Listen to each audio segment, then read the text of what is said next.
After a very hectic week of UFC 223, we're moving on to UFC Fox 29, which is from Arizona this Saturday, April 14th. Fox fights are great because you can watch them all for free on Fox.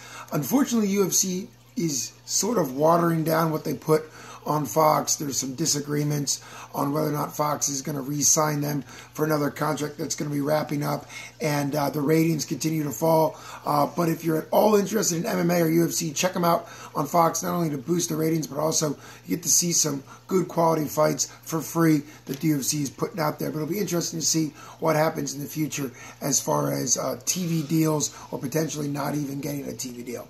But jumping on, I'm picking 3 fights to predict, and my predictions are going fairly well so far. Let's see if I can keep it going. I'm picking one off the prelims, one because you can actually watch them on Fox, and also because both these guys have fought and lost to the current 125-pound champ, Demetrius Johnson, who's also Mighty Mouse, who's also the #1 pound-per-pound ranked fighter in the world. So very, very interesting. I thought that was an interesting thing. Wilson Reese has now lost 2 in a row, and he lost to DJ in April, almost exactly a year ago, and then he got knocked out by Henry Cejudo. So he's coming off those 2 losses. He has a record of 22-8, 10 wins by submission. He's mainly a submission artist, 12 by decision and none by KO. So he really focuses on either winning by decision or submission. He's ranked #6 at 125. John Morago is coming in with a little bit, I guess, better in a way. He lost to DJ in 2013 and is now 5-4 since then. But he's coming off 2 wins. So a little bit of momentum coming in. He had 3 losses in a row. He really struggled after his loss to DJ. He's ranked #10 at 125. My official prediction is a decision win by Morago. We'll see how Wilson is coming in off 2 losses. Maybe he bounces back with a submission, but I figured I'd go with a decision win for Morago. Moving on to the co-main event. This had a little bit of a change about a month ago. It was supposed to be Carlos Condit versus Matt Brown, and really I think this would have been a better fight. Both Carlos Condit and Matt Brown are in the later part of their career and really struggling of late. Carlos has lost 3 in a row. He's 6 of his last 8 losses. Lost 6 of his last 8, which is on a slide, and Matt Brown has lost 5 of his last 7. So I think this was the perfect time for them to fight. Both of those guys kind of well-mileaged, kind of running out of steam. Unfortunately, Matt Brown tore his ACL and has been replaced by Alex Oliveira, the other cowboy.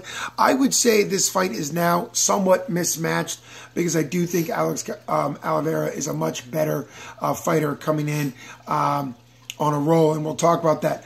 Condit, surprisingly, in my book, is ranked #12, at least according to UFC rankings at 170. I think that's strange given his recent slide, but he is a stud. He's been around forever. If you like the WEC, he was a long reigning champ in the WEC. He had a great showing against GSP. Some of you may remember he switch head kick, almost knockout GSP. GSP was all over the place trying to recover from that, won the decision, and then Condit's been on a slide ever since then. But that was probably his most significant fight of his career so far. Oliveira is 18-4. He's lost 1 of his last 6, which is his most recent. That means he's won 5 of his last 6. Brings a much better record in. Did lose recently to Medeiros by TKO. It's strange to me that the UFC rankings does not have him ranked at 170 at all. Not only is Carlos Condit ranked 12, which I think is a bit high for him, but you also have Gunnar Nelson ranked at 13, which I think would be a good spot for Oliveira, 12 or 13. And Gunnar has lost 3 of his last 6, so it's interesting to see the rankings. My official prediction would be Oliveira by decision over Carlos Condit, and I wouldn't be surprised if Condit retires after this. He's talked several times about retirement, continues to apologize to his fans for his slide. He is a warrior, so maybe he'll get one. I would love to see him get one and retire, kind of like Chris Lytle did, go out on top after a long and storied career. Getting to the headlining, Dustin the Diamond Poirier versus Justin the Highlight Gaethje. Justin Gaethje is coming off the first ever loss of his career not too long ago, UFC 218, which was December, 4 or 5 months ago, a knockout loss to Eddie Alvarez. He's 18-1, had an 18-0 streak. Lost. He defended the WSOF belt 6 times, calls himself the Highlight, has 15 KOs of 18 wins, 1 sub, 2 decisions. This guy really does basically only win by knockout, if you could say basically 15 of 18 wins by knockout. I do think, though, that there was some weaknesses pointed out in his attack. He tended to come forward with a high guard, and there was a great change from the corner of Alvarez, who said, hey, start working his body. And if you watch that fight, you can see a distinct change. Alvarez started going to the body a lot. The problem with the high guard was he got beat up to the body, gassed out, really started dropping his hand, and then got TKO'd by knees.